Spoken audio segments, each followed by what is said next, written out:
Dem fiasi hai e fen Senya uya koto breu Sabri payi munamitin Jidinim pa ikabantu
Cho ewe Awurade Yesu din mu. Aha eye Hwan Ba TV live from Kumasi. Eye almost home evangelical group and Prophecy Seekers Ministries and Ankabo Moa yede dwumadia yato den hidden from the masses ebro of the kesi so. And enwumre yeda ya hwefo nyina se wagye brempo ede at least 1.5 hour betra TV achi ahwe nsemo a yebekan no yede wasa papa yeda mo a mutu yemfo ma kwankyera hodo emma informations ahodo a yekeka bom na yede aba no yeda mo ase mo a mo boan se internet so kro ene ade nyina ye behuhu ayi no data ne ade ne nyina yeda mo ase papa afi mo a mo send sika na yetietian kakrakra se yede beboa madwumade na tanam from Awurade nhyiramo asabifo enne nso yatemonka Awurade na yesere no se baabi a obi ayi kakra kase ifri se yemfa mo adwumade no Awurade nhyiramo papa me nua ba Salome megidi se Awurade a odom no obedomo Awurade nhyirawo me maame a eno a woni mi di nkomo efri wasakro ekropon potem ho no me koso achiao maame Awurade nhyira papa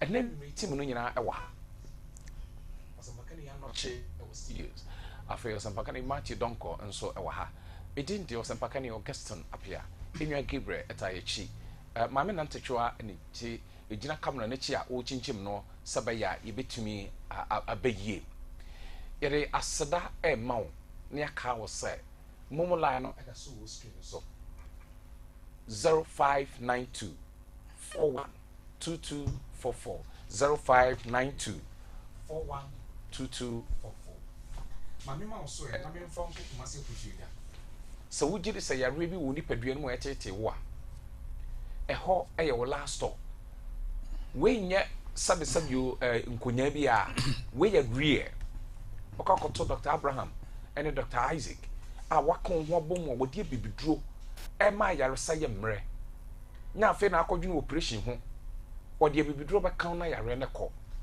etwere wonim sade yare ne ne density otu ase kompo ene ne ekeka ho brabuo mu kokra eni a say ete esiso ni nyina wo de bibiduro etu ase ntibesro entene fie ma yare ne ko won sai wo no wakoka say eyobi na eyew dabi ko Chris Faith Clinic wo Kumasi Putuja station wa ene station ne di nhwanim me pa chaw enkase abibiduro tonfo adolso na doctor Mr.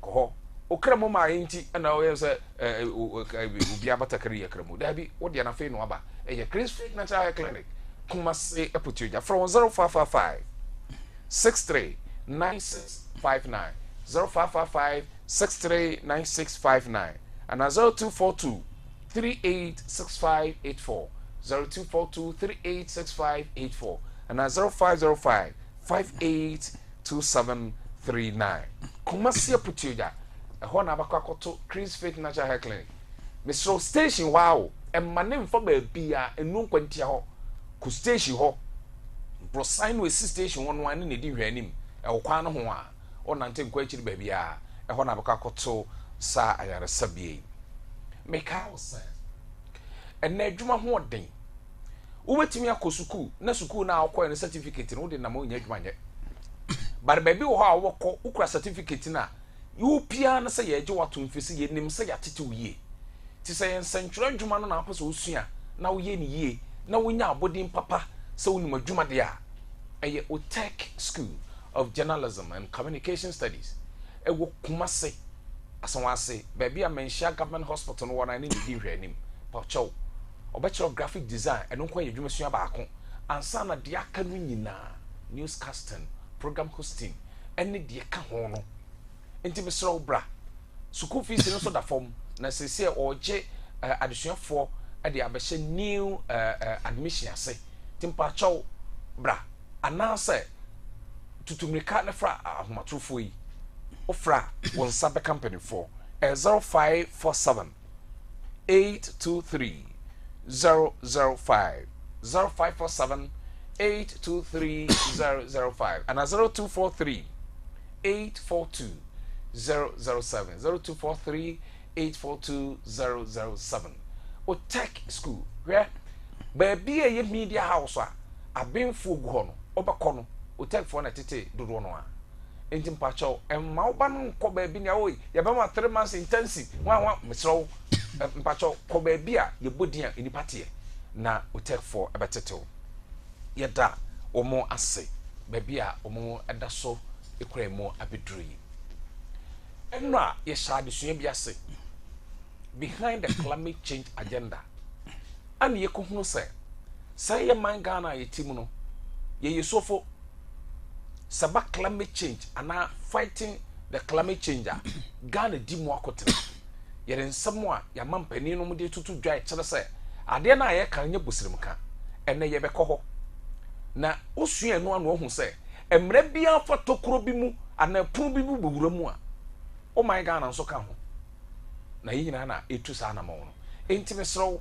so why krado a the program na chin kakra na abohun ba bi free ba bi ye dru ene ba bi ase ko emprempre yi de me call osampakani anoche ho na wabɔ mpae e de dwade na hye Yankopɔn sa ansa na eto aso e bɔ mpae e wa tumfo ebre no nie ebra so se obi ye hinta se ma di kire wo ma sanza o se wonye bibi gi so yin na di a kire wo nko adifo enumere wo ba bi a wo ti asem yi na mo nkronkron so kire na se ma ye onko a yini asem na awa asem ma yen ka asem no kore nko ana no kore no ma yen ade hye te ba de enumere ye di mfidie nyina ehye wo nsa ye wi mu sakraye ma ye na bia asem bi du no enye adwuma ye da wase akwanya wo de ama ye e wo Jesus Christ nti amen amen me kai afo say efri Yankopɔn ya dom ochena ochenkosie yi a ebra abo anopa no nson ekobo no otwe 7 a.m. to 8 a.m. for TV no to New Day TV obehu osampakani Charles Kweku say ono nso di program yi eno nso ne kwa bi enam ho me say ekaye nko a na nka TV stations ni nyina ye namu na amanfo hunu hintasam no ye siesie ho atwen nti New Day TV ewo udi ko da no so megire se wo hunu ai efri ochena kwese da no pa bia 7 to 8 a.m. bohu Evangelist Charles Kweku megire se ebrada ne ne na wo studios mu dodo na eni no ono na ebe speaker ewo ho yeda New Day 4 assets o mayen sa akwanya yi se emfa awrade asam no emfa ho enti shanon so ene nwumre ye kɔ yadesua no so kitikiti pa enne ye bawura Ghana sikasem mu ye economic planning say ya factor how to fight climate change na no hunu say Ghana wo gina ye ewo anything on climate change issues enti me koma bedwa for emanivo makwa ya aja me jini say urade adawro ma Yankopɔn adawro akosomaba then mo ti akoni aba ne pi na yabedu nas enti eden na rade o mai behind the climate change agenda menua edikan no ye be chia abusuafo nyina ye maame ba ko watakwa okay ye fe no mama forgive ni din ni ya me dadodo mama forgive eh anti be a wo bia chia wo ana so ni ko chia patre nti sister Lydia me yaw ene elda me yaw ene elda justice nchia mu nyina rade nhira mo ene yakwa mu aye neje pa amufu nyina akohia wo okay na enye easy kra ti rade nhira bibia behind the climate change agenda enu ahun sese ne na ye ka no ye de baye man Ghana mu okay climate change na nkasa no yade a do mu ka nyina ye no kore ewo ho na yanya de eza ade ye hye climate change na ase no eno na ehu okay ndia no ne ade a yesua na sisi ase climate change wo bo ho ban road bibia wo ye bia ye se wo pese eko na botaye nti a saade no ye etu ase no Christopher hunu ana kwaye for so space etu ase no okay Christopher hunu eno ne ade sua yesua nti nya se ye bible na ade sua na yesua divert no na ye bue wani se ya na obeti adesua no ase ndia nko na wie na yehu agenda no bibi e saase ndiema eyehu kakra mi nche ndia se na wie mu se na yempa bibi me wie mu no anwa nkanya mfomso okay na bibi e be saase a ebeko ati onyankopon mra akristo awie omdo obo beko akowura mu no eno ne ade a ye ka ho asem nti so nyaada age ne tie mgye se wuti a obeti ase. All right. Master production say baby are you streaming fa no Madaruma mama being hu anasa mo the link na ba send me a na metime the ato platform no so if you say dodo na enya nufie nti on person hwe no through either Facebook or YouTube nti Madaruma say emna enya difficulties kakra na dodo na complain say o mo nti Madaruma mama me enya na memfa entudwa Matthew Eda wo menua baby wo pankro no SD church kwa okay your friend sister Vida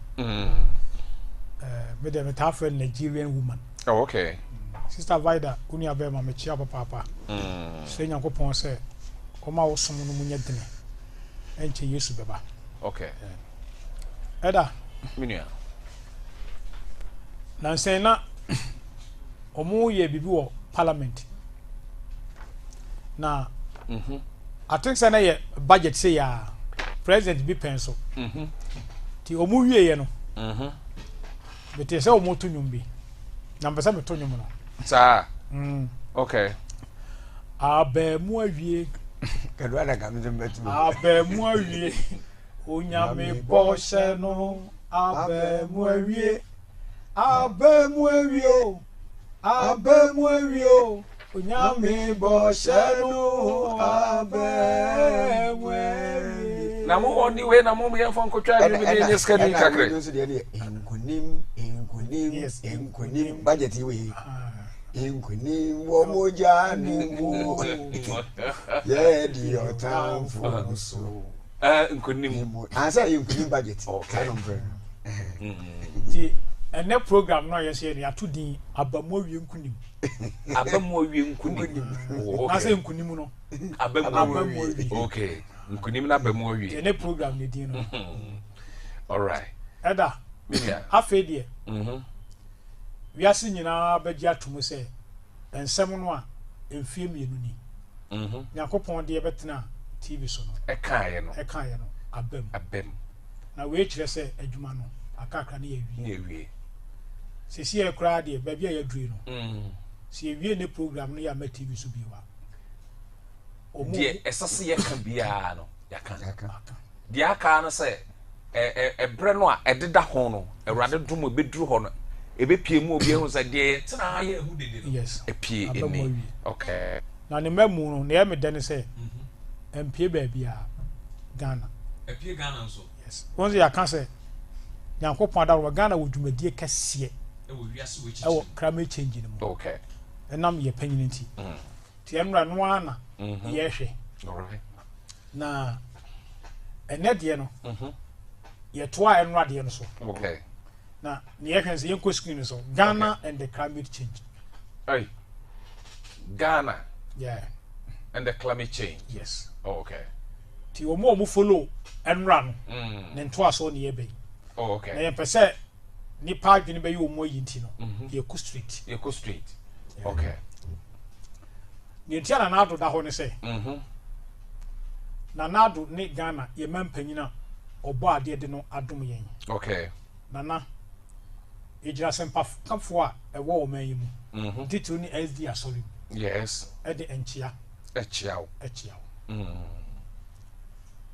ya chia ye mampanyini awie ye mampanyina oda ho yi according to Enra stories ya ye kenkan no TV sa hodo so no edi adanse ye say climate change on na the co-chair advocate okay on Norwegian president okay and a prime minister enti se ye pebibi pa e wo climate change no mu a ke ba ka so on climate change PRO ni da uboni advocate ti se ne PRO no be ka no se amepie ni man mu a what I say e de se wo be ka kire yen se enduro bi esa obi ali tiri ho apa una ye PRO yes wa wo kan wo tiri ho apa be de agado na di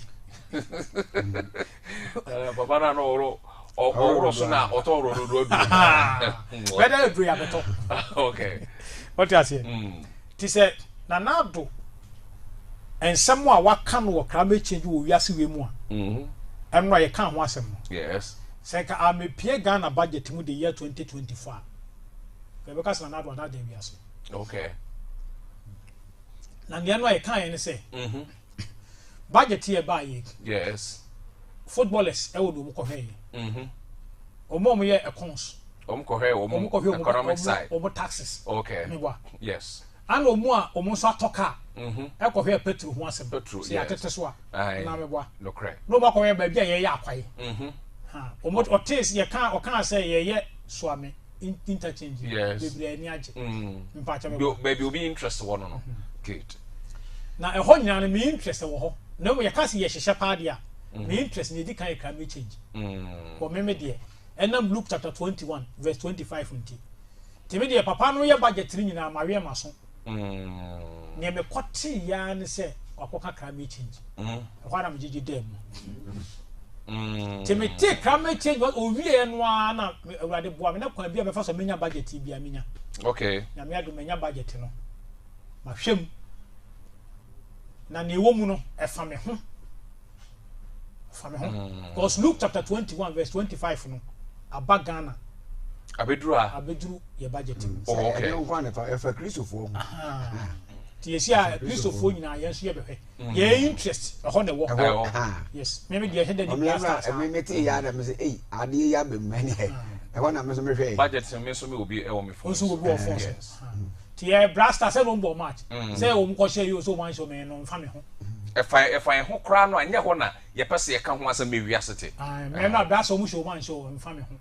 What I say? Okay. Blast and one come in talk airtime and Slisika. Yes. Production at Bomber Money say it won't yet me and be there, but Black Star I win it one nail. I wish 500 crown. Okay. Because the baby by Black Star no must be our muscle. And Shara Muscle. What I say? And then ball will be as one muscle. The other Ghana and climate change. Ceciano, your co screen is what? You be once a climate change in the United Nations and their champion. Okay. And a Ghana Jatu. What I say? I need that one as a child. Ghana accepted. Okay. The climate change gospel. Now, Edda. Tamwa omuko Egypt no. Eko COP 27 no. Yes. Assembly kupie ho. Na ye pese di kan hwe saasem no. Ye wia na ya hwe ade a aba wo saasem no. Okay. Na asem no Ghana mampanyin na Kufuado. Se me boni din a me boni din e wo yenkomu se ono ni the co-chair of climate change advocates. Yeah. A hunting a me body din. Mpacha what I say. Okay. And yes, Ghana mampanyin. Okay. But United Nations we are saying na PRO our a climate change ho. No. Why you coach? Only the packet. Only packet. No Norwegian Prime Minister. Enti okasa o se ekoti because PRO de on chire nsem. No gro. Tientie na na do nu masem. Okay. PRO and ekasa advocate.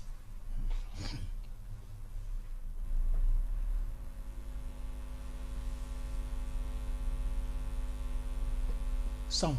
Production share sound on my. Say we Joy News. And the buy and the credit to them. Yes. Production. Ghanaian delegation.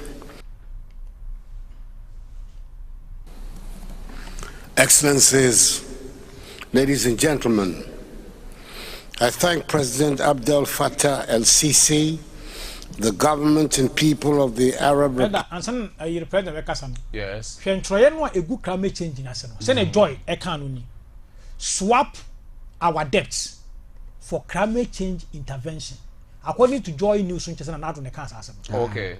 As an honor kind. Yes. Akufo-Addo to rich countries. Yes. Sana wacho to swap rich countries. Our debt for climate interventions. Akufo-Addo to rich countries. Edaho. Na se kire say. Na kire say yen ka ye de mo no. Mo fa ncha yen na no emwa yen say climate change ne ma mo de bre for climate change no. Mo fa ye ka ye de nje so be ma me balu ehuo die fa me ka che me ne fa balu no.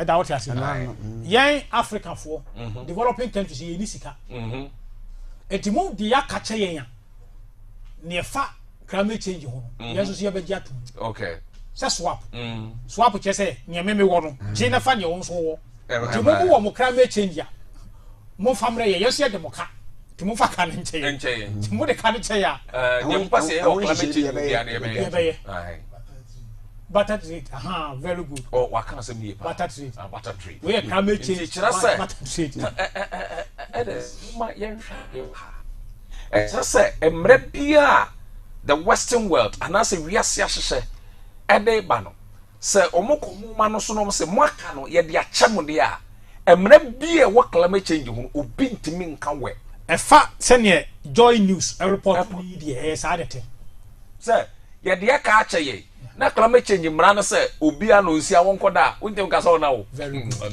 as SDG mra no am say number 2 ni kyerɛ sɛ yɛ tu ohia se nti sɛ me de ka me yɛ hia ni na sɛ saa mra no sɛ wo de we ba na me hia na bɛkɔ de a ade ntina me nyi ntu na me hia nko so that say enti no no create to as a one no and a one no poverty no poverty one okay yɛnkɔ yɛ no mai enti yentie nana advocate PRO Yeko screen so production. Since our arrival in this ancient historic country, and express our appreciation to the President for hosting this all-important conference of parties, COP27, the 5th such on African soil, which has been so well organized. Today, extreme climate occurrences such as severe precipitation and floods, as adaptation costs continue to outstrip current international public finance flows, we must, as a matter of urgency, mobilize and scale up adaptation finance inflows to ensure that vulnerable countries are able to meet their adaptation needs. Also, all casano, or can't insuyiri, insua eto. Yes. Or can't insuyira hodua ekoso, and nema hodua ACCC. Yes.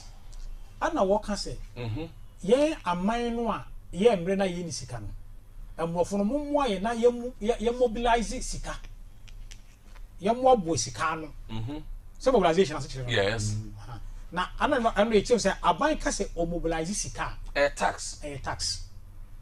Because I bind to me, Jinami home, I can say, Unia, ye pay climate change into the one city to be a family. Could be in a tax. I don't need to indirect taxing, you found direct taxing. The 2 tier crown. I told you, okay. Tiana Nakeni, okay. Free and Twasso. You see, it's Maku. Okay.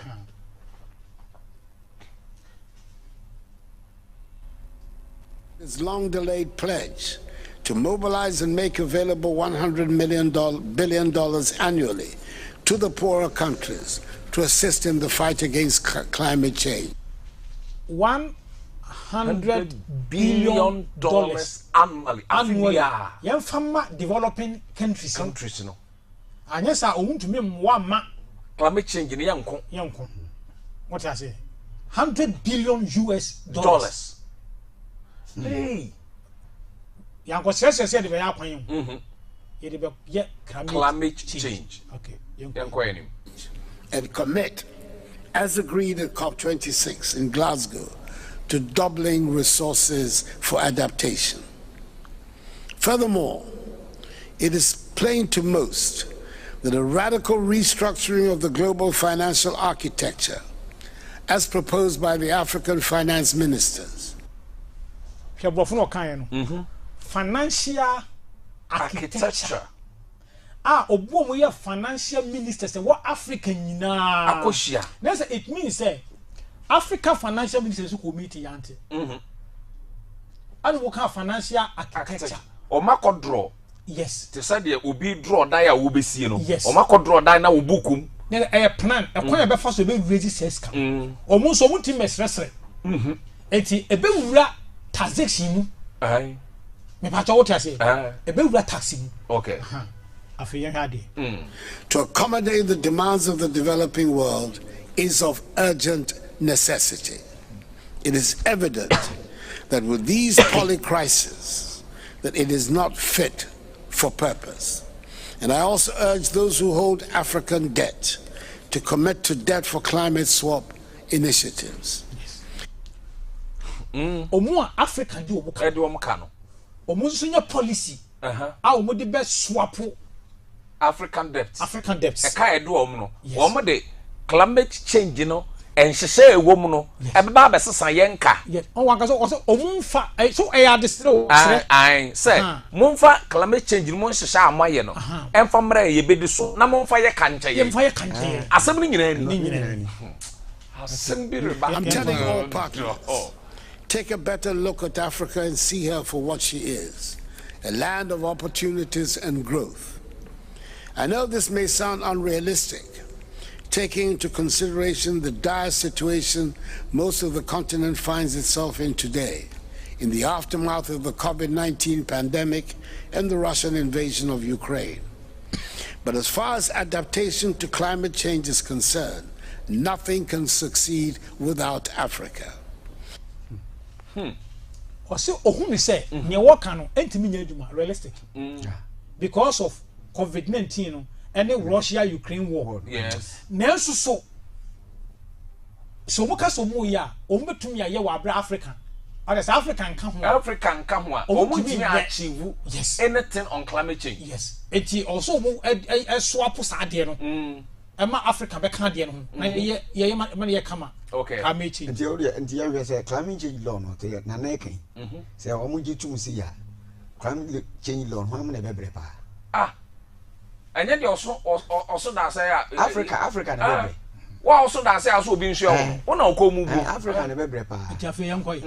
With a vast arable land, vibrant youth who aspire only to take their rightful place on the global scene, and a deeply rooted sense of innovation, Africa has a brilliant influence here. Okay, but you hear woman no and say Yensaka anything on climate change laws na mo de ba no mo de be beje but mo fa ya kan che na brofo me be so obia wure be fi e financial architecture and mobilization of funds so brofo okay obia man wure fi all right ye koye nim all right e next video and yes, next video na do kra oni advocate.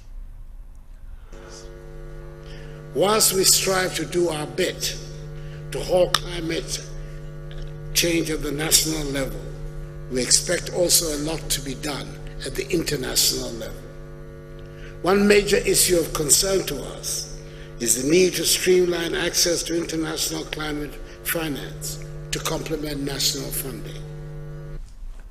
Ose ama man no obi ye ne de wo se no ye bo ba bia wo kire NDCC no yes e ho no kan sa asem we to aso sa message na we to aso ha se ama man ye de yes enti international level so no mo so monye na mom se mo ya mo hwe esikasem e kwan a ye Africa for ye benye sika de ade no o kan we wo Africa Union, you know, Kenya. All right. TNT. I believe this forum will throw more light on practical ways to mobilize financial resources to support the implementation of national climate actions. Enti, wono no eledi. E kwan e be fa so a, e benya sa sika no financial resources. Yes. Yeah, they are yes, I no. Okay. Now only because of anything, because or your advocate, it was penimu. Yes. Our adie no mu. It will mean your worker. Okay. Pacha what you say? Ntia say umpa. Okay. It is our voice we me no no a. Ya bon. Ya be ko budget nim. Ya na yakwohwe ho. Ya yakwohwe ho. Okay. Can I say where's in bu a obi ama no remfi. Financial architecture. Yes. Okay. Enti no. Now November ye. Okay. Aye woman. Anya ye Nansa ne ye. Ukweda ye twa mu ye. Yes. Finance minister wo die no da won. Say ono a. Okay. Budget no mo de buy no first paper edi kan. Okay. And da ho. Paper wo edi kan. Ministry of Finance. Okay. 2024 budget. 2024 in Kunim speech. Aye. What I say? 2024 budget in Kunim speech. I am for being counted. Yes. Okay. 15th November 2023. Minister atade ho ase an nehye no ana na Ghana bo ba bia wogina no yes mpacha what ase eno ana nyen enti parliament na enu ani eno ana wo ho no na when na yeko budget ni mu no na yeko hu topic we okay climate change say ya ne da ho ewo budget ni mu say ya okay I'm say ataka na say page 193 na page o what's your article section? Yes. Section 193. 193. Okay. Where the lawyers in yes, we are not pa. Monfanje. We don't offer. He baby, you locate to one. I think say page 46 or something. Okay. Page, you know. 193. Enti. Nyamebe kan ye Minister of Finance. And the kind. Yes, Ramo. Yanchra. Yantima anchra siya. Mumwa yen. Na yenchia se. Because at the end of the whole, and ye ni mu di bit much chance. Just home be okay. Afeti asame. Mr. Speaker, I Mr. Abembabe. Speaker of Parliament. It will be a moon I didn't say. Okay, car budget. Okay, can budget. Do we have Parliament? Okay. Mr. Speaker, Ghana has been at the forefront.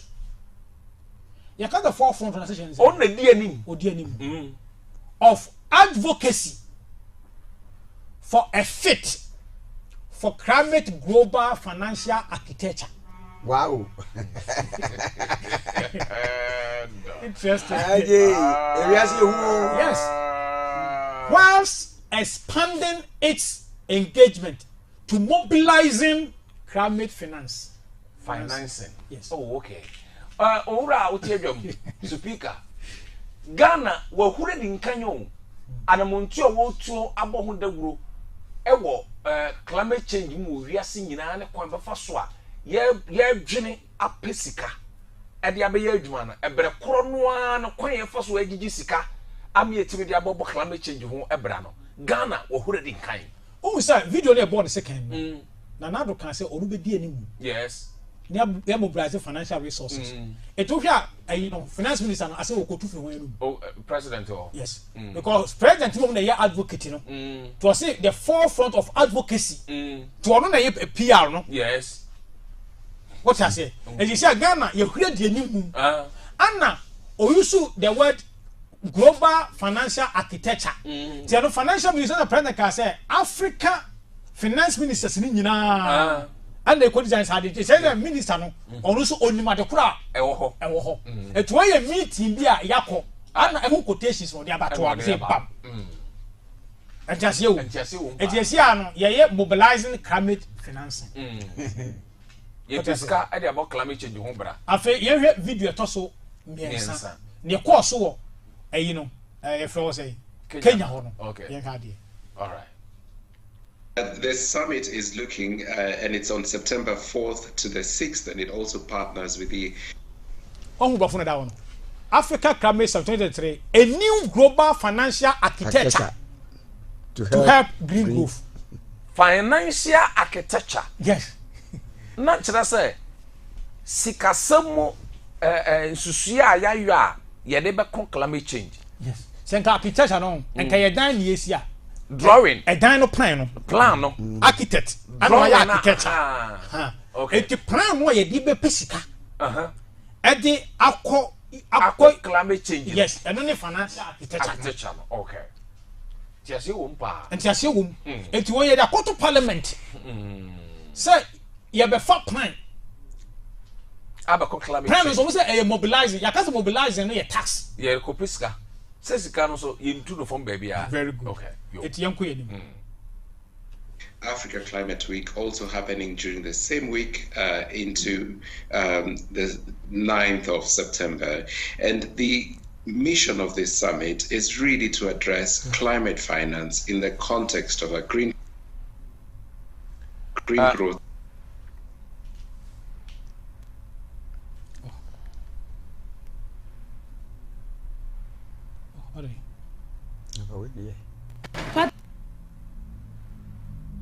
The summit is looking, and it's on the mission of this summit is really to address climate finance in the context of a green growth approach for Africa. So it's a climate positive narrative on how Africa will develop while addressing the challenges and the opportunities of climate change. And the emphasis is on a new global financial architecture that really emphasizes capital that unlocks the potential on the continent, from renewable energy to green minerals and manufacturing to sector, as the opportunities would have been de-risked by the public good. Leaders are pulling their weight and doing what they can in order to pulling their weight and feel that. And when it comes to action, Ada, you got to also say I had the video na credit to France 24. Yes. Almost some and a video is sana media mono France 24. We are crediting you for this video. Thank you. And your purpose is who say if you are simply no Jessica free ho. Climate change. Climate change. And no crowd in coming in how. Sasa so see. And from my insure bra ye pescadia coquan ye. Nemum, near Shemuno. And only as a entity, Mammy way. Okay. I on Africa. Wow, here you be only France 24. One year Africa, you say you. Yes, news uncle. And the Obisa Papa, journalists who Kenya. Titiasama Obisam. Okay. Yanko screen is there. Financing. and when it comes to actual political leadership on the continent, do you feel that African leaders are pulling their weight and doing what they can in order to get the job done? I think if the attendance to the Nairobi summit is anything to go by, African leaders understand and are committed to driving this. We're already at over 25 African presidents committing to attend the summit to discuss this very issue. If you listen to the speeches they provide and even the policies that countries are adopting, if we take Kenya as an example with its green growth strategy, Nigeria with its energy transition plan, South Africa with its JET-P plan, Senegal with that, and money is already big development. The climate finance perspective. Honorable Kokofu. Onusu Kobi. You are Ghana climate change, you know. Yes. Also, Okan was some power. Yes. UTV, UTV, you know. Any piece of FM, or the can once a mobile call 27. 27. Or the can once a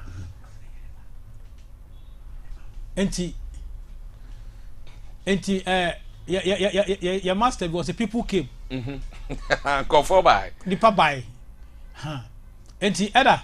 Purpose. That is a near your person. You can't video one some nyina no say. Video where dia dance you say. If we are simple for African penny are you no Guterres ko bio? Yes, Antonio Guterres. Now we Italian you. Okay. And penny for nyina ko be France, omo nyina baby American buy. Say so omo nyina ko judge them say a new global financial architecture. And no, and I am far climate change. Yes. Okay. But the continent only receives 12% of the financing it needs to cope with climate shocks. The final declaration called on major polluters to commit more resources to help poorer nations. They also proposed a global carbon taxation regime that will include a They also propose a global carbon taxation regime that would include a carbon tax.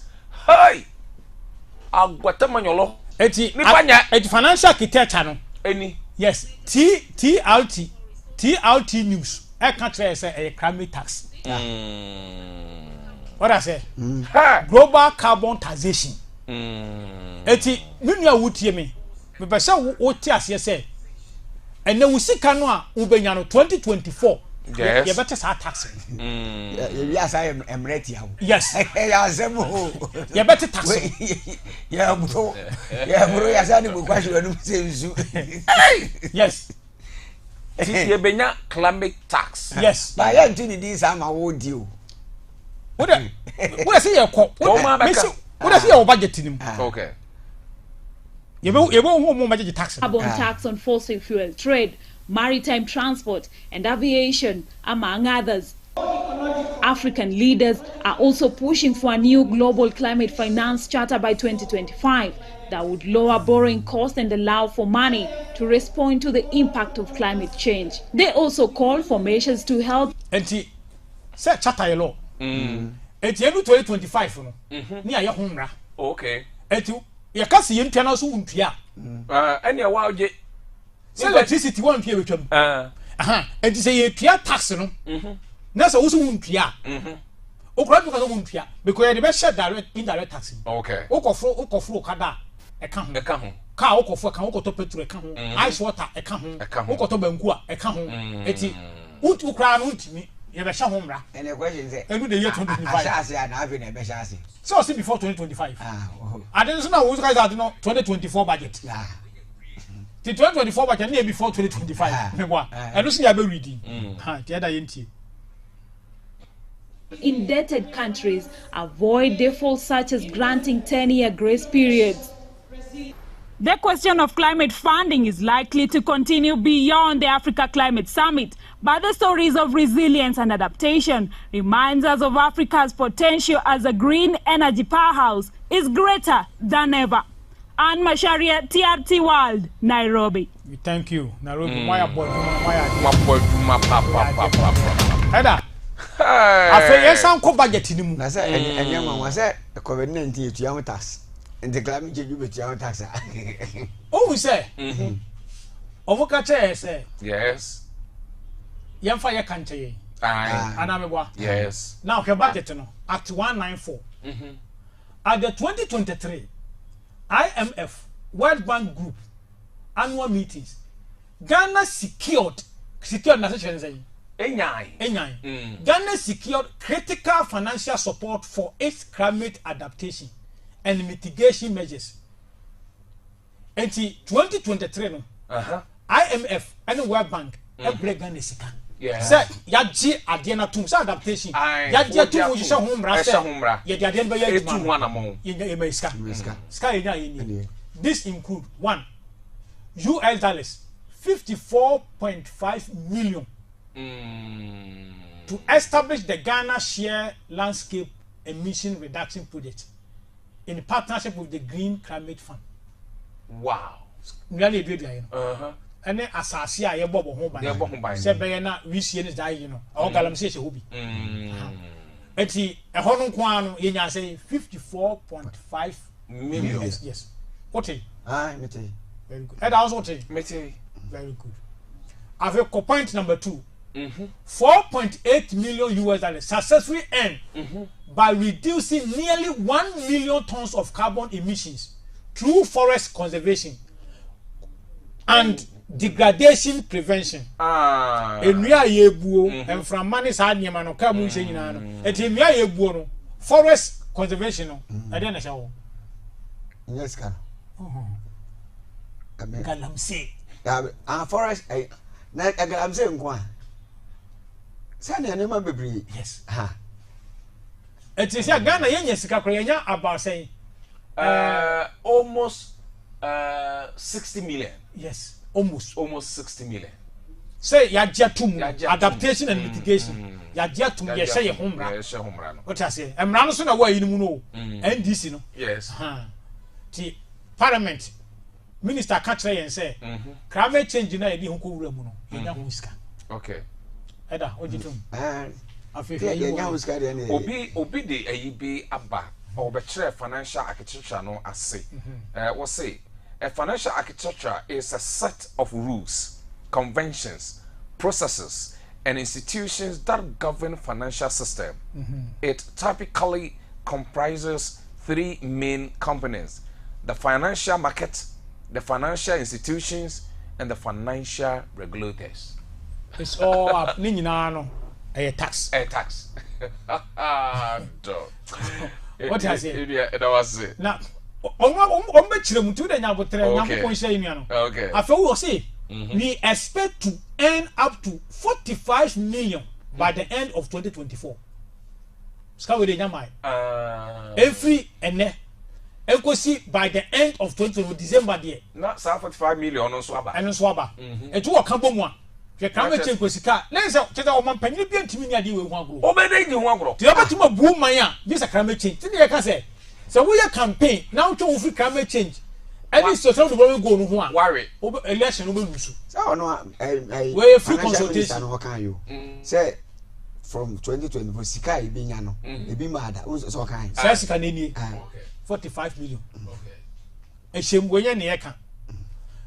Osi 3. Additionally, government has signed 6 memorandum of understanding or agreement. Yes, with Switzerland, Singapore, yes, Sweden, South Korea, yes, as well as some public and private entities in line with Article 6 of the Paris Agreement.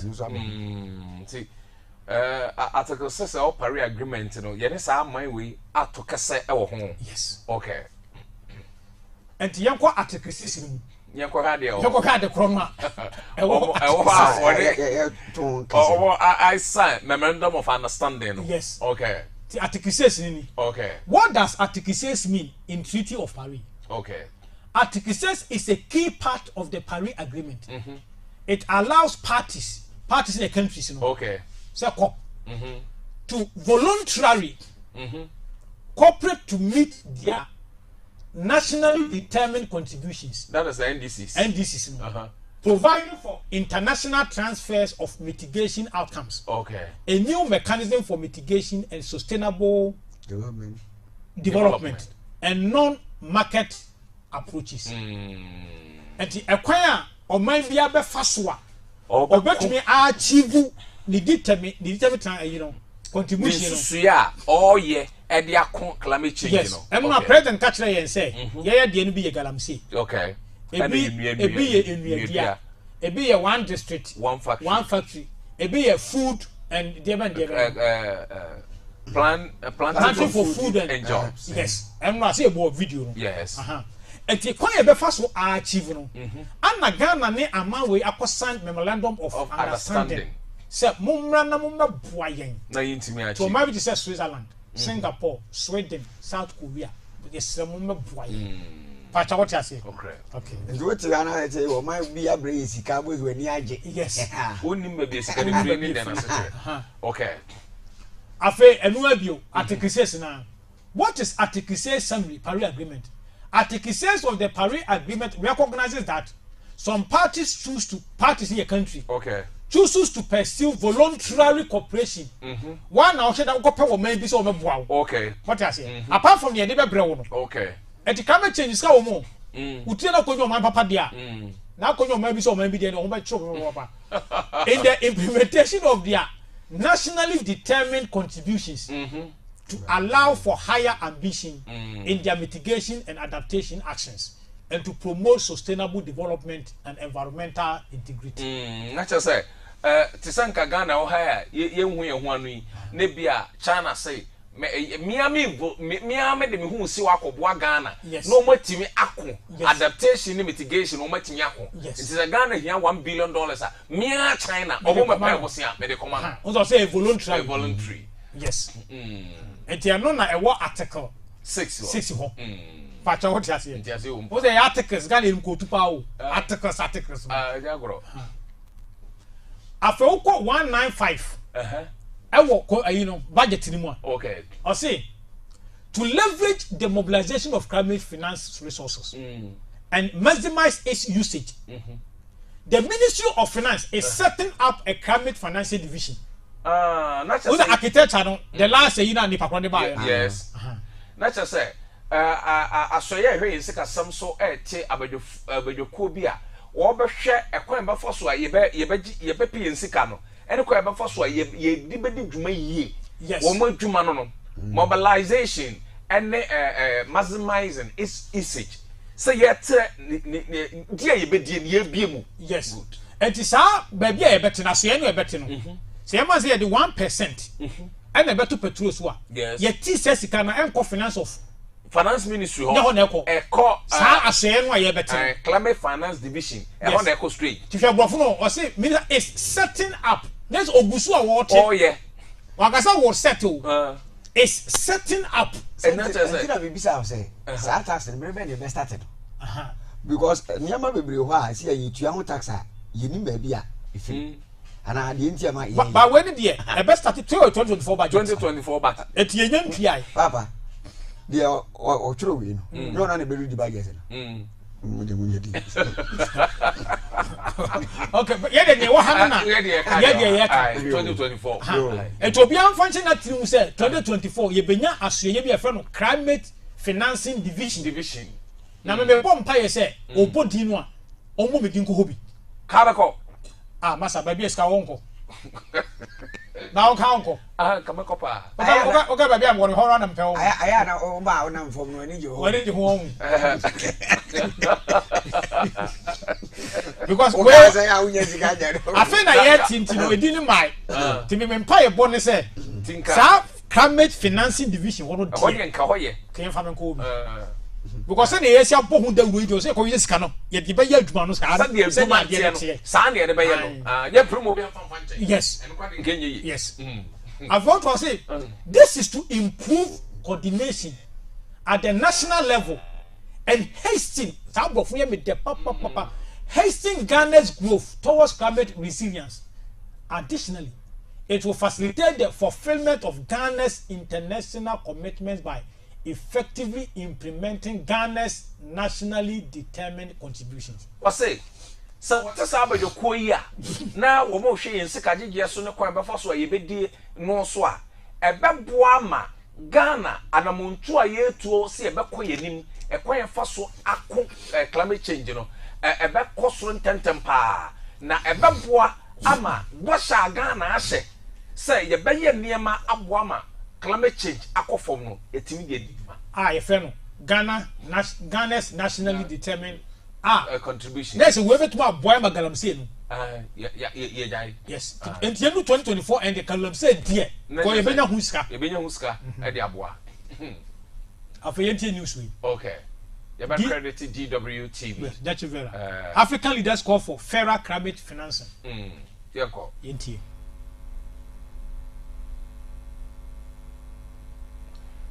Yes, I want to sound on my criticised for failing to deliver on climate pledges.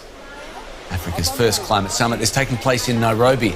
African countries contribute little to greenhouse gas emissions but suffer disproportionately from the effects of climate change. Speakers are urging rich nations to invest more in green energy. UN Secretary-General Antonio Guterres said wealthy nations could help Africa become a renewable energy powerhouse. With adequate access to financial resources at reasonable cost and technological support, renewables could dramatically boost economies, grow new industries, create jobs and drive development, including by reaching the over 600 million Africans living without access to power. Renewable energy could be the African miracle, but we must make it happen.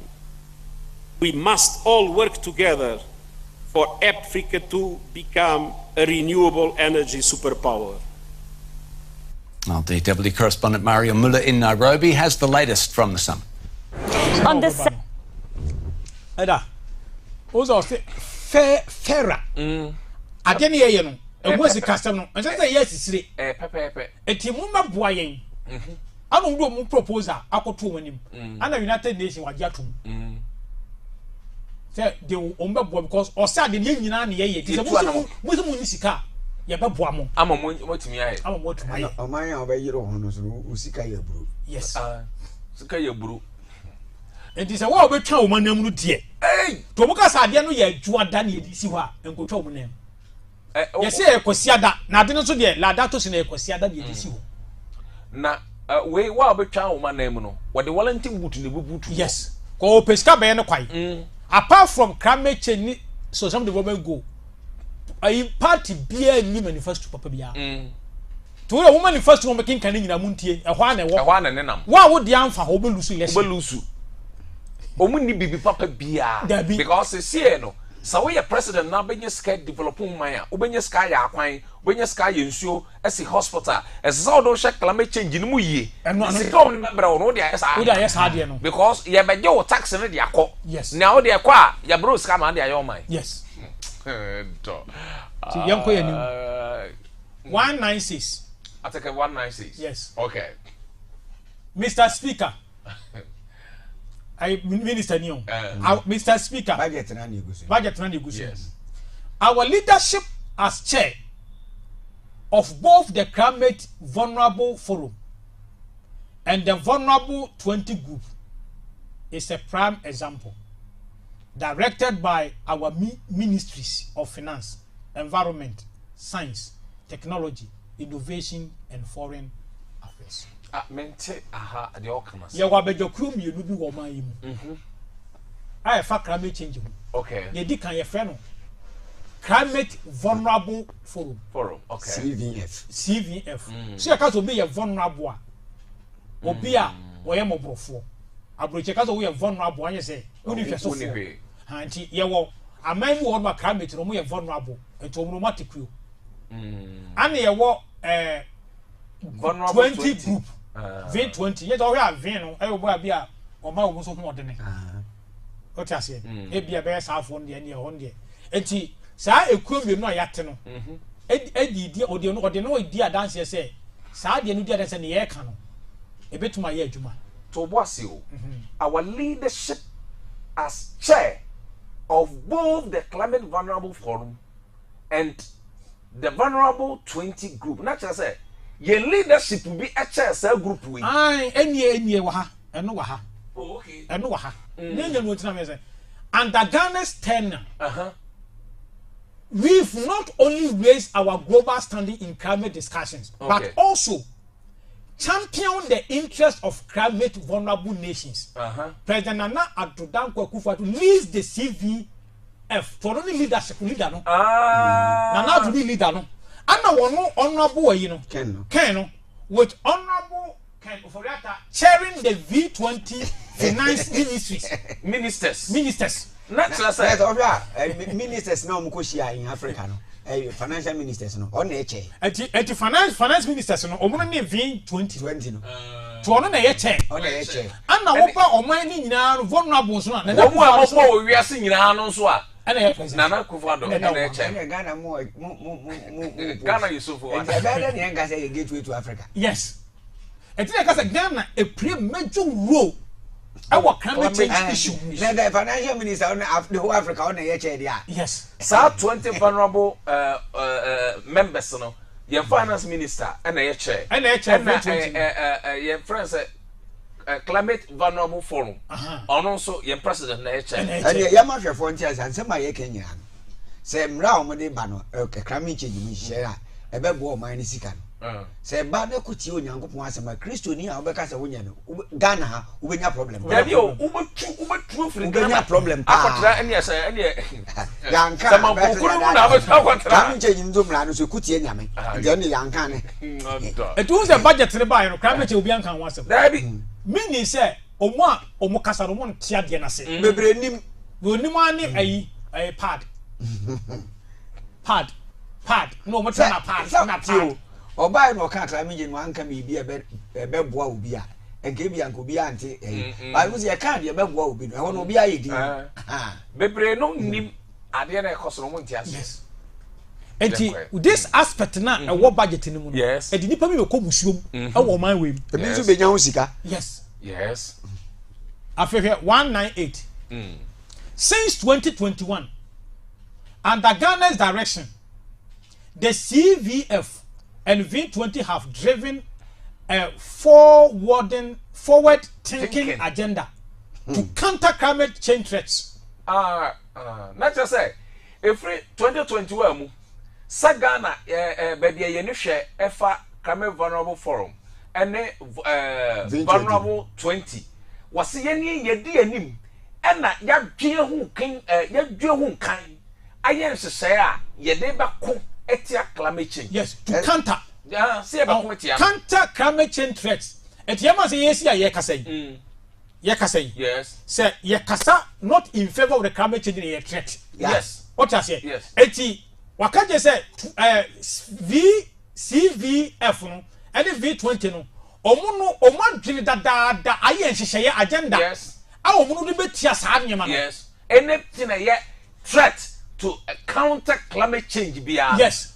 Eti ye tia sese so mu se ne ye no e threat to climate change na saa CVF ne V20 no umbe sorry. Other said they will cause it arrest. I don't know what can you That's the meaning of the statement. So they were to ayi Parliament. Sir, Parliament, Mr. Speaker. And she say ye cassette climate change no. Ye CVF na to down no. And the V20 na minister if I say oforia tabe down no. Ya ye hu hye da. And the bekanta wo mo ye threat. Yes, Hanati. Climate change threat. Yes. Adeɛ bia ye be ye akɔ climate change na ono de wo so ompene no ye be kanta no. Yes, na kanta no enyamra na ye be kanta. Enyamra. Afehwa ibo. Case ne hu. Our budget ni mo Ghana budget kinka na ye we yam ka buku bia budget ni mu net no. We ya ade be bo man ho bro sika se ba sika ye be di we bo ho man ho bra no no. Any threat no. We've led pivotal talks. Advocating for enhanced climate finance and firmer commitments from developed nations. This effort extends to supporting vulnerable countries through climate prosperity plans and the Accra Marrakesh agenda. Accra Marrakesh agenda ne. Metro was Accra omo be ye bi o na Marrakesh so sa. Yes sir. Metro was nya botre. Unsa ye dikan. Yes. Se pivotal. Ye jemfi. Ama yen no ye ne omo wa sika no. Akasa develop nation countries na ama omo aye firmer commitment. Omo change ye be boa mo. Okay. Enam sa de nti no. And share ye vulnerable for no ya ye no de. Ye ni sika no. You know Marrakesh, you know Accra Marrakesh. And he say Ghana ne Marrakesh. Our agenda bi. Okay. Sa agenda no. A free port. Free visa, free visa na. Obetuma ko Marrakesh o Morocco.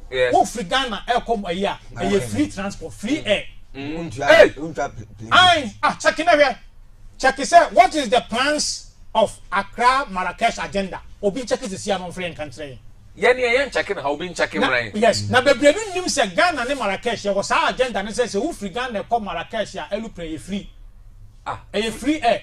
We say check it. Reason is say. Sir, I can't come no reading no. This effort extends supporting vulnerable countries through climate prosperity plan. And the Accra Marrakesh agenda. Yes. The net of patches say Accra Marrakesh agenda no kwa movie. Yes, and no example why you so ya ye ne bi ni say Marrakesh Morocco no.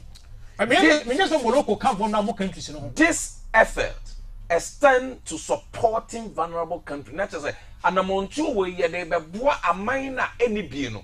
Na ho hihya ba ko se true na kwan ye fa so aye no say true climate prosperity plans. Not just say ye wo hihya bi a climate change mu yedie no. Ho hihya ni no.